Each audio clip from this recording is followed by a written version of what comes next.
Hello guys, magandang araw sa inyong lahat. Bali, ito yung didemo ko yung ginawa nating invention natin na CTS, Communication Technology Switch. Bali, purposes for ilaw lang po yan. Ayan yung ilaw natin guys.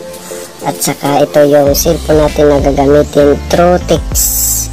At saka kung walang text, una didemo ko, halimbawa walang load, sa bahay lang kayo, pwede natin pindutin manually dito sa switch button na to.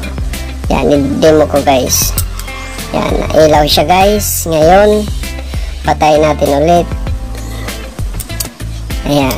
At saka meron din tayong i-demo ko rin sa inyo yung text communication natin, kung paano siya gagana kapag halimbawa nasa malayo tayo at saka nasa ibang lugar tayo. Halimbawa nakalimutan natin yung ilaw natin patayin. Ayan, yung gagawin natin, iti-text nyo lang yung number. Ayan yung number niya, iti-text nyo lang na close or kahit ano, basta yung message nyo lang, text message natin siya na close, send natin siya sa number na yan na naka-insert dito. Ayan, iti-text natin siya guys.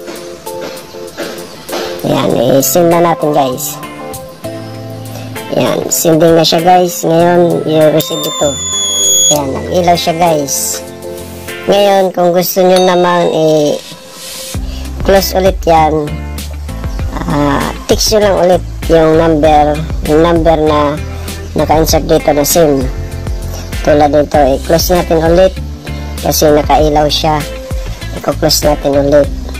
Send natin ulit sa number niya kung halimbawa na sa ibang lugar kayo. Ayan, na-receive niya ulit. Natay ulit yung ilaw natin.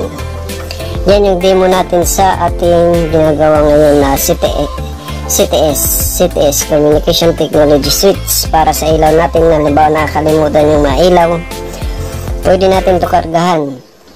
At saka kahit 220 volts yung ano nyo, at saka kahit mataas pa yung wattage ng ating mga ilaw, kaya nating i-drive dahil sa ating malaking amperahin na relay at saka sa mga ano natin.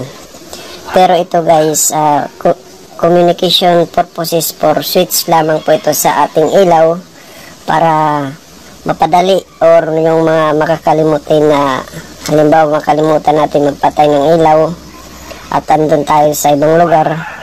Ayan, iti-text lang natin siya kahit anong message pa sa message natin, tapos send, tapos ayan, ilaw siya pag naka-receive to. Ilaw siya. Yan po yung bagong invento ko. I-like nyo lang at shares ang Orso Electrons na ano natin to, invention. Ipipix ko pa to sa lagayan. Hindi pa po tapos to, ongoing pa to process.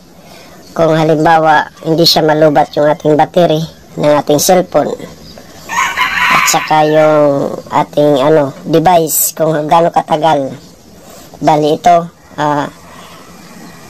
ilang araw ko na to nakababad kung masisira siya o hindi yung device natin kung bibigay. Yan, thank you. Share and like and share lang po at subscribe sa aking YouTube channel at saka Facebook page.